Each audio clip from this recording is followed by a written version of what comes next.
आज का टॉपिक है application of Gauss law. Previous lecture में हमने पढ़ा था गॉस लॉ के बारे में। वहां हमने पढ़ा था closed integral E dot dA equal to Q n upon में एप्सिलॉन नॉट।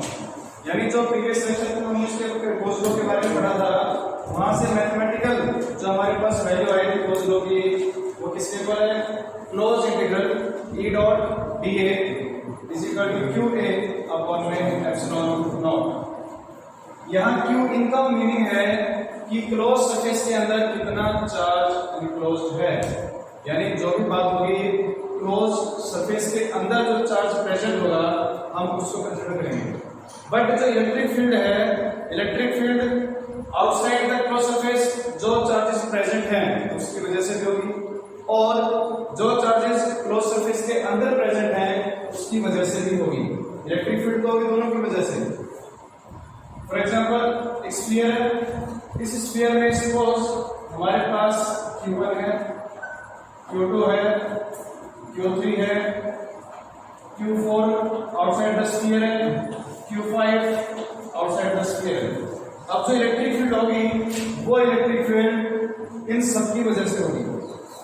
यानी जो हमारे पास आउटसाइड द क्लोज सरफेस जो चार्जेस प्रेजेंट हैं, इलेक्ट्रिक फील्ड तो इनकी वजह से होगी, और जो चार्जेस अंदर हैं इसकी वजह से होगी।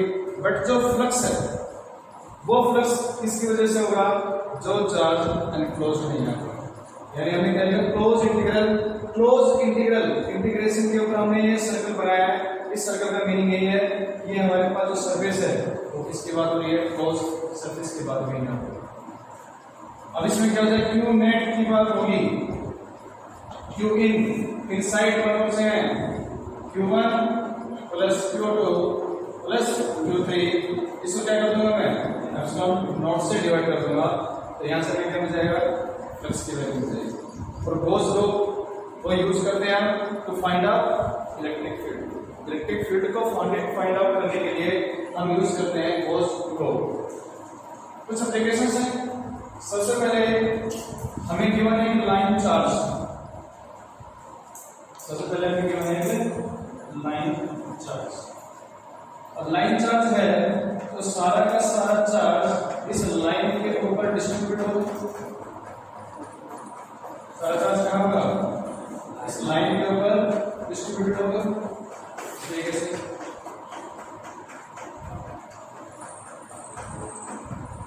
और जब बात आती है चार्ज डिस्ट्रीब्यूशन की, तो हमारे पास तीन होते हैं। एक होता है लीनियर चार्ज डिस्ट्रीब्यूशन, एक होता है हमारे पास सरफेस चार्ज डिस्ट्रीब्यूशन, और थर्ड होता है हमारे पास वॉल्यूम चार्ज डिस्ट्रीब्यूशन। अब यहाँ पर बात हो रही है लाइन चार्ज की, तो लाइन चार्ज का मीनिंग यही है, यहाँ पर हम यूज करेंगे लैम्डा। इसका इस्तेमाल करेंगे, लैम्डा का इस्तेमाल करेंगे। लैम्डा किस लिए होता है? और लीनियर चार्ज डेंसिटी, इसकी क्या होगी? कूलॉम पर मीटर। अब हमें इस लाइन चार्ज की वजह से इलेक्ट्रिक फील्ड को कैलकुलेट करना है। क्या करना है? इलेक्ट्रिक फील्ड को कैलकुलेट करना है इस पॉइंट P पर। इसका नाम क्या बोलते हैं? Point P। इस पॉइंट P पर मुझे इस लाइन चार्ज की वजह से इलेक्ट्रिक फील्ड कैलकुलेट करना है। क्या करेंगे हम? कल बताया था, इस पॉइंट को एनक्लोज करते हुए, अब ये लाइन है, लाइन का मतलब क्या हो गया? हमारे पास एक वायर है। इस वायर का अगर मैं क्या बनाना है?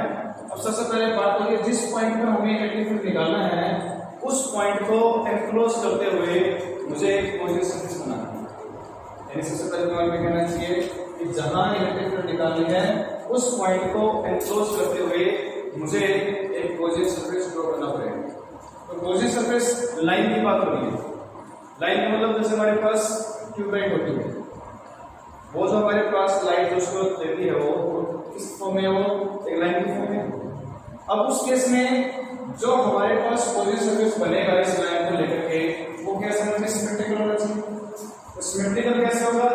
अगर मैं एक सिलेंडर की फॉर्म में ले लो क्लोज्ड सरफेस, इसकी फॉर्म में ले लिया, सिलेंडर की फॉर्म में ले लिया, तो इस लाइन के लिए क्या हो जाएगा, ये सिमेट्रिकल हो जाएगा,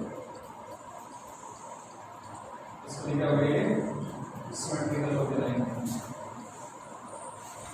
राइट। और पॉइंट हो गया P, इस पॉइंट को मुझे क्या निकालनी है, इलेक्ट्रिक फील्ड निकालना, इसकी वजह से इस लाइन चार्ज रोड की वजह से निकालनी है। अब इसका मैंने यहाँ से जो डिस्टेंस है वो मान लिया R, तो ये R क्या हो जाएगा, रेडियस हो जाएगा सिलेंडर का, जो क्लोज्ड सरफेस हमने बनाया है वो किसकी फॉर्म में आ गया, एक सिलेंडर की फॉर्म में आ गया। तो बेटा इसमें ध्यान से देखिए, अभी सिलेंडर की फॉर्म में आ गया, सपोज अपने पास एक चौक है, ये किसकी फॉर्म में, एक सिलेंडर की फॉर्म में, तो इसमें दो चीजें हैं, एक तो अपने पास एक कर्व सरफेस है और दूसरा हमारे पास इसके दो क्या हो गए, फ्लैट सरफेस हो गए। ध्यान से देखिए, ये वाला हिस्सा अपने पास क्या हो गया, फ्लैट सरफेस, कैसा हो गया, ये फ्लैट सरफेस हो गया, और ये वाला जो हमारे पास पार्ट है ये क्या हो जाएगा, कर्व सरफेस हो गया। इलेक्ट्रिक फील्ड यहाँ पर फ्लैट प्लस कर्व सरफेस, इन दोनों की वजह से निकलेगी। हमने क्या किया, जिस पॉइंट पर निकालना होगा क्या किया हमने, उसको एनक्लोज करते हुए हमने क्या बनाया, क्लोजिंग सरफेस बनाया, और जो क्लोजिंग सरफेस बना लाइन चार्ज की वजह से वो कैसे बना, सिलेंड्रिकल इन शेप। अब सिलेंड्रिकल की बात हो रही है तो इस सिलेंडर के हमारे पास दो सरफेस होंगे, एक कहलाया हमारे पास फ्लैट सरफेस, दूसरा क्या कहलाया, कर्व सरफेस। तो इलेक्ट्रिक फील्ड दोनों की वजह से निकलेंगे। अब ये पॉजिटिव है तो इलेक्ट्रिक फील्ड की जो डायरेक्शन होगी वो, अगर मैंने यहाँ पे क्लोजिंग सरफेस ड्रॉ कर लिया, सपोज ये जो कर्व पार्ट है यहाँ पे क्या ड्रॉ कर दिया हमने, यूनिट ए है, तो यहाँ पर इलेक्ट्रिक फील्ड की डायरेक्शन कैसे नजर आ रही है हमें, इस तरीके से, जैसा इसका एरिया वेक्टर लूंगा वो भी किधर होगा, इधर ही होगा, एन क्या हो गया, तो थीटा कितना हो गया आपको, 0 डिग्री हो गया। अगर मैं फ्लैट की बात करूं, इलेक्ट्रिक फील्ड की डायरेक्शन क्या किधर है, इलेक्ट्रिक फील्ड की डायरेक्शन किधर है, ऐसा ना, बट इसका एरिया वेक्टर कहां होगा, इसका एरिया वेक्टर होगा इधर, एन क्या हो गया। सिमिलरली इस केस में भी इलेक्ट्रिक फील्ड की जो डायरेक्शन है वो यहां है, और इसका जो यूनिट वेक्टर होगा वो कहां है, राइट। तो यहां पर अप्लाई करो और बोल दो, अप्लाई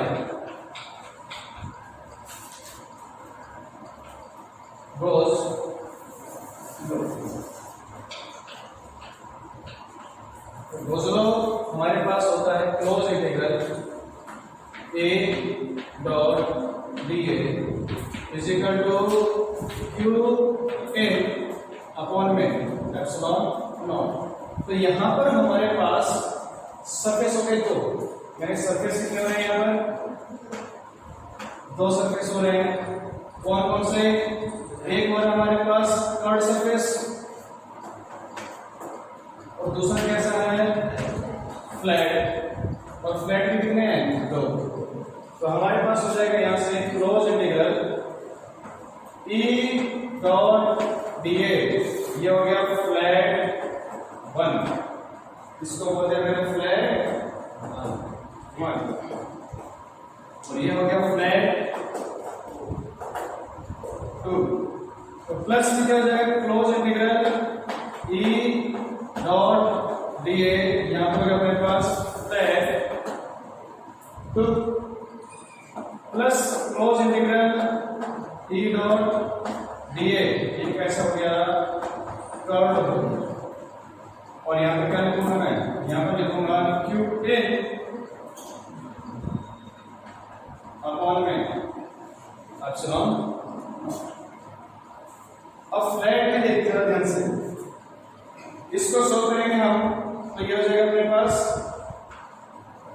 EDA cos 90 cos 90 क्यों आया? क्योंकि इनके बीच में कितना हो रहा है इलेक्ट्रिक फील्ड और एरिया वेक्टर, इनके बीच में कितना एंगल हो गया 90 डिग्री, तो थीटा अपने पास हो गया 90 डिग्री प्लस ये भी कितना हो जाएगा e dA cos 90 plus close integral e dA cos 0, क्योंकि इलेक्ट्रिक फील्ड और एरिया वेक्टर कर्व सरफेस के लिए थीटा कितना है 0 है, और ये किसके इक्वल हो गया? ये हो गया q in अपॉन में एप्सिलॉन 2, ये वैल्यू 0, ये वैल्यू क्या हो गई 0। यहां से हमारे पास हो जाएगा e dA is equal to q in। अब बेटे q in के बारे में पता करना, लाइन चार्ज के बारे में बताइए। तो लैम्डा होता है q अपॉन में लेंथ, ऐसा लो। तो यहां से हमारे पास जो q in है यहाँ पर, इसकी वैल्यू क्या हो जाएगी? ये हो जाएगा लैम्डा इनटू में l। l मतलब जो हमने लेंथ इसकी कितने लेंथ के ऊपर चार्ज डिस्ट्रीब्यूटेड है। तो जो q in है यहाँ पर हम लिख सकते हैं लैम्डा l अपॉन में epsilon not. Yes, electric field चाहिए, बोझला की यूजिंग फील्ड क्या है? तो calculated electric field, electric field चाहिए हमें। इलेक्ट्रिक फील्ड का क्या बात है? Closed integral dA lambda l upon में एप्सिलॉन नॉट। सरफेस एरिया पर सरफेस कितना होता है 2 पाई r l। 2 पाई r l होता है तो हमारे पास वैल्यू हो जाएगी e 2 पाई r कैपिटल दिया है l is equal to lambda l upon में एप्सिलॉन नॉट। तो देखिए e की वैल्यू यहां से हमारे पास लैम्डा l अपॉन में 2 pi epsilon not r l, l से कैंसिल आउट हो गया। तो यहां से e की वैल्यू हो गया अपने पास लैम्डा अपॉन में 2 पाई एप्सिलॉन नॉट r। ऊपर नीचे अगर मैं 2 से मल्टीप्लाई करता हूं, यहां 2 से मल्टीप्लाई कर दिया, 2 से डिवाइड कर दिया, ये क्या बन गया 4 पाई एप्सिलॉन नॉट। तो 1 अपॉन 4 पाई क्या होता है k, ऊपर क्या रहेगा 2। तो यहां से अपने पास जो e की वैल्यू आएगी e will be 2k lambda upon में r। ये अपने पास करेगा इलेक्ट्रिक फील्ड की वैल्यू आ गई 950। पसंद आ गई? अंडरस्टूड? इसको नोट करिए, फिर हम नेक्स्ट इसके बेस पर next topic is electric field due to infinite hollow wire. Next जो हमारे पास टॉपिक है वो क्या है? Electric field due to infinite hollow wire. एक इनफाइनाइट होलो वायर है, इससे क्या निकालना है? इलेक्ट्रिक फील्ड कैलकुलेट करना है यूजिंग गॉस लॉ। यहाँ पर बोला गया होलो वायर। होलो वायर का मतलब पाइप होती है, पाइप देखिए आपने अंदर से खाली है वो, यानी उसके सरफेस पर है जो भी हमारे पास है, हमारे पास प्लास्टिक के हो या कंडक्टिंग हो या नॉन कंडक्टिंग हो, तो वो जो हमारे पास फॉर्म में होती है होलो की फॉर्म में होती है। तो हमें भी क्या करना है यहाँ पर? होलो वायर की वजह से क्या निकालना है? इलेक्ट्रिक फील्ड निकालना है यूजिंग गॉस लॉ। तो देखिए जरा, इस केस में हमारे पास 3 केसेस हो जाएंगे। पहला क्या? आउटसाइड द होलो वायर, दूसरा इनसाइड द होलो वायर, और जो थर्ड होगा वो क्या हो जाएगा? At the surface of hollow wire. 3 cases होंगे। सबसे पहले हम केस ले लेंगे वह r is less than capital R, यानी जो होलो वायर है उसका रेडियस कितना है? कैपिटल R हमें माना है, और इनसाइड बोला है r is less than R, यानी इनसाइड द, इसमें लिख सकते हैं आप इनसाइड द होलो वायर।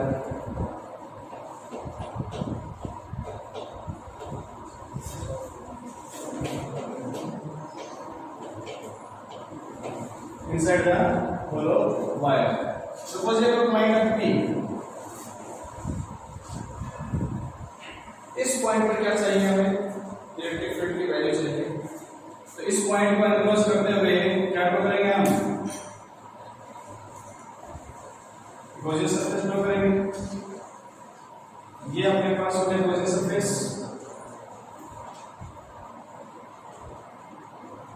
अब जितना भी चार्ज है वो कहाँ है? इस सरफेस के ऊपर है। और चार्ज कितना है हमारे पास? लैम्डा। तो लैम्डा किसके इक्वल होता है? Q अपॉन में L। Charge per unit length, कितनी लेंथ में कितना चार्ज डिस्ट्रीब्यूटेड है, ये क्या कहलाएगा? लैम्डा कहलाएगा। इस पॉइंट पर हमें क्या चाहिए? जो पॉइंट P है यहाँ पर चाहिए इलेक्ट्रिक फील्ड। इसका जो रेडियस हो गया वो क्या हो गया? स्मॉल r हो गया। तो अप्लाई गोज लो अप्लाई करेंगे हम। E dot dA is equal to Q N upon में। तो यहां से मेरे पास क्या हो जाएगा? E बाहर आ गया और क्या अंदर रहेगा? dA Q in। इस होलो के अंदर चार्ज कितना है? होलो सिलेंडर के अंदर चार्ज कितना है? 0। देखना है अपने पास 0 अपॉन में एप्सिलॉन मतलब inside the hollow wire charge कितना है? 0। अगर चार्ज 0 है तो यहां से इलेक्ट्रिक फील्ड की वैल्यू कितनी हो गई? 0। अंडरस्टूड। नेक्स्ट केस क्या करेंगे हम? आउटसाइड द होलो स्फीयर ना cylinder. Second case is outside the hollow cylinder और वायर। अब बात हो गई है कोई पॉइंट है P यहाँ, तो इसको एप्रोच करते हुए हमने क्या किया? एक गॉसियन सरफेस बनाया।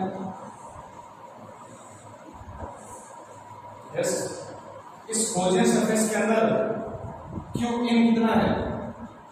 Q in कितना है हमारे पास यहाँ पर? Q in कितना हो गया? लैम्डा हो गया। और एक इसके बराबर हो गया यहाँ पर Q in हो गया लैम्डा इन हो गया। ओके देखिए जरा इस गॉसियन सरफेस के अंदर क्या है? होलो वायर और जो भी चार्ज है हमारा इसके सरफेस पर है। तो यहाँ पर हमारे पास Q in की वैल्यू कितनी है? लैम्डा L हो गई। तो अप्लाई करें गोस लो यहाँ पर। अप्लाई करेंगे गोस लो को यहाँ हो जाएगा E dot dA is equal to Q in upon में एप्सिलॉन नॉट हो जाएगा। अब Q in की वैल्यू कितनी है? अगेन यहाँ पर हमारे पास सरफेस कितने हो जाएंगे? 3 हो जाएंगे। दो तो फ्लैट सरफेस हो जाएंगे और एक कैसा हो जाएगा? Curve surface. ये कैसा हो जाएगा? कर्व सरफेस हो जाएगा। अब यहाँ पे देखिए जरा, फ्लैट की वजह से E यहाँ पर है और एरिया वेक्टर नीचे की तरफ है। सिमिलरली यहाँ इलेक्ट्रिक फील्ड की वैल्यू इधर है और एरिया वेक्टर कहाँ है? इधर है। तो इन दोनों के केस में थीटा कितना हो गया? 90 डिग्री हो गया। अगर थीटा 90 है तो cos 90 कितना होता है? 0। तो फ्लैट की वजह से इलेक्ट्रिक फील्ड नहीं आएगा, इसकी वजह से आएगा। तो कर्व सरफेस इसकी वजह से आएगा। तो यहाँ पे क्या हो जाएगा? ये सिर्फ इसकी वजह से है, कर्व सरफेस की वजह से। तो इलेक्ट्रिक फील्ड चाहिए हमें। इलेक्ट्रिक फील्ड के बाद ये हो गया dA is equal to lambda L upon में एप्सिलॉन। तो अगेन dA कितना हो जाएगा बेटा? इसे कर्व सरफेस का रहेगा। कर्व सरफेस कितना हो जाएगा? 2πr। ये होगा हमारे पास E की वैल्यू 8/2πRL और अगर लैम्डा L अपॉन में एप्सिलॉन L से कैंसिल हो गया। तो इसमें क्या हो जाएगा? इसमें हो जाएगा E is equal to lambda upon में 2π एप्सिलॉन नॉट R। ऊपर नीचे हम 2 से मल्टीप्लाई डिवाइड कर दिया। तो E की जो वैल्यू है वो हो जाएगी 2k लैम्डा लैम्डा अपॉन में आर। ये जो केस हम कर रहे हैं इसमें जो आर है वो क्या वेरी करते हैं आर। चलिए जो क्लोजर सरफेस बनाया है यहां से ये दूरी कितनी है स्मॉल आर, राइट। मतलब को देखो third case when r is equals to r, मतलब ये जो पॉइंट जहां निकाल रहे हैं इलेक्ट्रिक फील्ड अगर उस सरफेस पर आ जाए उस केस में क्या होगा, उस केस में हमारे पास इलेक्ट्रिक फील्ड हो जाएगी 2k लैम्डा अपॉन में r, राइट। इंपॉर्टेंट है इसमें ग्राफ, इंपॉर्टेंट क्या है ग्राफ। तो ग्राफ देखिए inside the cylinder electric field कितनी है 0 है, outside the cylinder electric field is inversely proportional to r। Means जितना r में इंक्रीज करूंगा उतना इलेक्ट्रिक फील्ड क्या हो जाएगा डिक्रीज हो जाएगा। तो यहां जो ग्राफ बनेगा वो किस तरीके से बनेगा, ग्राफ बनेगा ये बनाना है चलो ग्राफ। तो यहां जो ग्राफ होगा वो देखिए जरा कैसे बनेगा।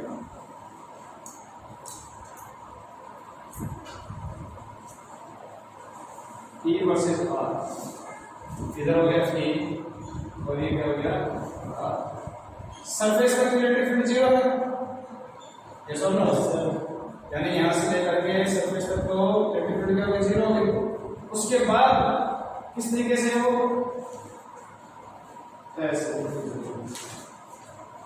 इसको 0, फिर क्या हुआ ये E इनवर्सली प्रोपोर्शनल टू, ये हमारे पास हो गया ग्राफ। इसको हम करेंगे फिर हम करते हैं सॉलिड वायर की वजह से electric field. Next is electric field due to infinite solid wire. जो नेक्स्ट अपने पास है वो है इलेक्ट्रिक फील्ड निकालनी है due to solid infinite wire की वजह से। ये हमारे पास एक वायर है जो कैसा है सॉलिड है, यानी कि अंदर से भरा हुआ है, एक चौक है जैसे। इस चौक के यानी कि हमारे पास अंदर भी है डेंसिटी होगी, यानी बात किसकी हो रही है जब सॉलिड की बात होगी तो यहां पर हमें क्या लेना पड़ेगा, यहां क्या लेना पड़ेगा, यहां हमें यूज करना पड़ेगा रो।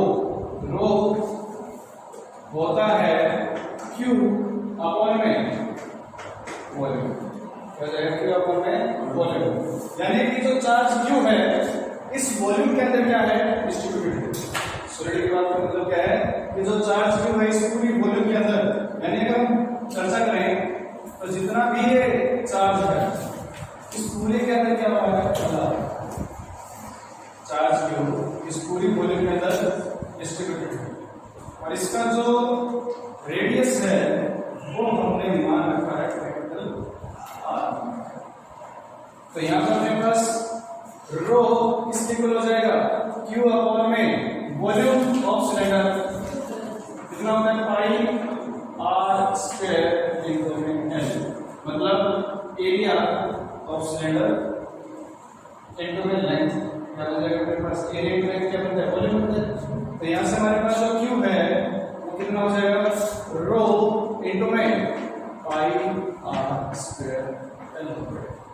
ये चार्ज Q इस पूरे के अंदर फैला हुआ है, जो ये हमने ले रखी है वॉल्यूम, इस पूरे में चार्ज कितना फैला हुआ है Q फैला हुआ है। अब केस में सबसे पहले हमारे पास पड़ जाएगा first case is when R is less than R, यानी कि बात हो रही है inside the cylinder. Inside the cylinder तो मुझे कोई सरफेस बनाना पड़ेगा क्योंकि लाइन चार्ज है ये। तो यहां पर देखिए ध्यान से ये वो पॉइंट है P, यहां से इसका जो रेडियस है वो हो गया स्मॉल r हो गया। तो अब इसमें कितना चार्ज होगा बेटे, ये जो हमने बनाया है इसमें चार्ज कितना होगा, मैंने इसको क्या बोल दिया Q डैश, क्या बोल दिया मैंने इसको Q डैश। तो इसको करने के लिए हम यूज करेंगे यूनिटरी मेथड। यूनिटरी मेथड कैसे, मतलब चार्ज पाई R स्क्वायर L के अंदर कितना चार्ज है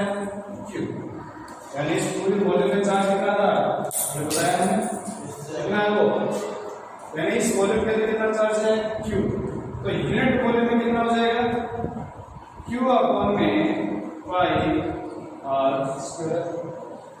और ये जो वॉल्यूम अपने पास है इसकी वॉल्यूम कितनी हो जाएगी, ये हो जाएगी पाई छोटा आर स्क्वायर एल, क्योंकि इसका जो रेडियस है वो क्या बनाया हमने, छोटा बनाना है। तो इसमें कितना हो जाएगा, इसमें हो जाएगा Q अपॉन में पाई आर स्क्वायर एल इनटू में इसको मल्टीप्लाई कर देंगे पाई आर स्क्वायर एल।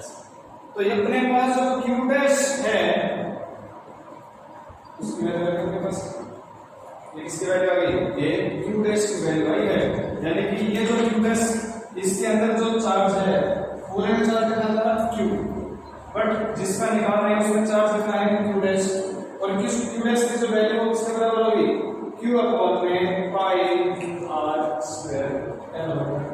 यहां से अपने पास क्या वैल्यू आ गई, पाई आर स्क्वायर एल, तो पाई से पाई कैंसिल हो गया, एल से एल कैंसिल हो गया, तो Q डैश की वैल्यू कितनी आ गई, Q डैश की वैल्यू अपने पास Q अपॉन में आर स्क्वायर इनटू में आर स्क्वायर, राइट। इसके लिए करेंगे हम, तो अप्लाई करिए दोस्तों, तो E dot D A is equal to Q N upon में एप्सिलॉन नॉट।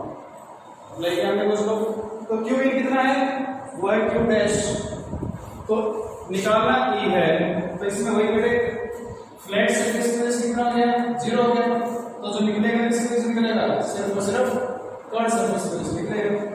E बाहर आ गया, ये हो गया हमारे पास डी ए और ये हो गया Q डैश अपॉन में एप्सिलॉन नॉट। तो यहाँ से डिफरेंट निकलेगी, उसकी वैल्यू हो जाएगी, एरिया निकालना है, तो इसका एरिया कितना हो जाएगा, कर्व सरफेस, बताइए एरिया की बात हो गया, इसका एरिया मतलब कर्व सरफेस, तो कर्व सरफेस कितना हो जाएगा 2 पाई आर एल छोटा के बाद इसकी और इक्वल सरफेस, और ये किसके हो गया, अपने पास Q डैश अपॉन में एप्सिलॉन नॉट।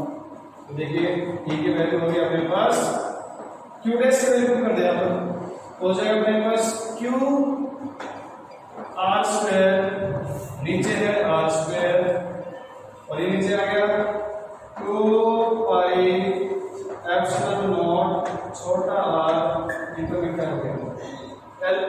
तो इस से हमारे पास r कैसे हो गया, तो E की वैल्यू जो आई है इसके इक्वल हो गया बेटे, वो हो गया अपने पास Q R अपॉन में 2 पाई एप्सिलॉन नॉट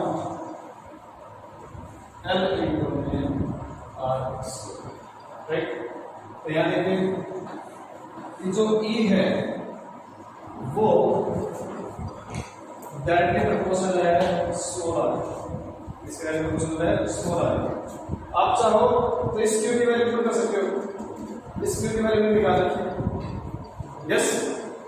तो इस Q की वैल्यू पुट करिए, तो अपने पास E की वैल्यू क्या हो जाएगी, E की वैल्यू हो जाएगी रो पाई बड़ा R स्क्वायर L, ऊपर है R, नीचे हो गया 2 पाई E नॉट L इनटू में R स्क्वायर, R स्क्वायर से R स्क्वायर, L से L कैंसिल हो गया, पाई से पाई कैंसिल हो गया। तो E की जो वैल्यू आई अपने पास वो किसके बराबर, रो R अपॉन में रो एप्सिलॉन नॉट। तो देखिए यहाँ रो जो है वो भी कांस्टेंट है, 2 है वो भी कांस्टेंट है, E नॉट है ये भी कांस्टेंट हो गया, इसका मतलब E इस पे डिपेंड कर रहा है, छोटे r पे डिपेंड कर रहा है, यस यस और नो।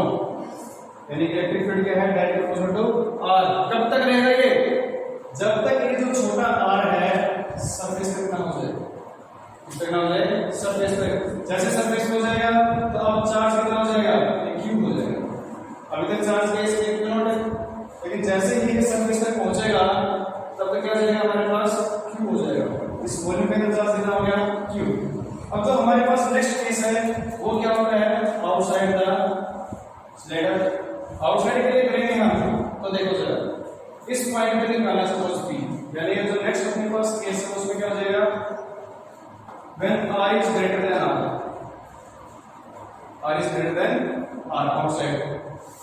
तो इसके अंदर क्लोज्ड सरफेस के अंदर चार्ज कितना होना है बेटे हमारे पास, ये वाला यस और नो, यानी अभी किसकी तरह काम कर रहा है, अभी एक लाइन चार्ज की तरह काम कर रहा है। इस पॉइंट के लिए ये इसका एक y की तरह काम कर रहा है। तो यहां पर अब क्या माना जाएगा, अब माना जाएगा लैम्डा, क्या माना जाएगा, चार्ज टी लैम्डा माना जाएगा। तो वहां से जो हमारे पास आएगा रिजल्ट, अब यहां पर चार्ज डेंसिटी क्या हो जाएगी, लैम्डा हो जाएगी क्यू अपॉन में एल। तो यहां से इलेक्ट्रिक फील्ड आएगी उसकी वैल्यू कितनी हो जाएगी, हो जाएगा 2k लैम्डा अपॉन में 2k लैम्डा अपॉन में आर हो जाएगा। अंडरस्टूड? चलो आइए, तो ग्राफ कैसे होगा इसका ग्राफ बताइए कैसे हो जाएगा, बताइए। ग्राफ अगर बनाऊंगा E वर्सेस R का है, तो सरफेस तक तो मैंने क्या बताया अभी, सरफेस तक तो इंक्रीज होगा ना, और देखो डायरेक्ट प्रोपोर्शनल यानी कि डायरेक्ट प्रोपोर्शनल टू R। इसके बाद जो E है वो क्या हो रहा है, inversely proportional to R। R बढ़ेगा तो E क्या हो जाएगा, डिक्रीज हो जाएगा। तो यहाँ पर जो ग्राफ बना वो कैसा बना, ऐसा बना, यानी E इनवर्सली प्रोपोर्शनल, ये है E वर्सेस R। अंडरस्टूड? समझ आ गई? और करिए। तो नेक्स्ट जो टॉपिक होगा वो होगा हमारा स्फीयर्स को लेकर। उसमें स्फीयर कैसे होंगे, होलो होंगे और सॉलिड होंगे। उसके बाद कंडक्टिंग एंड नॉन कंडक्टिंग होंगे। तो हम करेंगे नेक्स्ट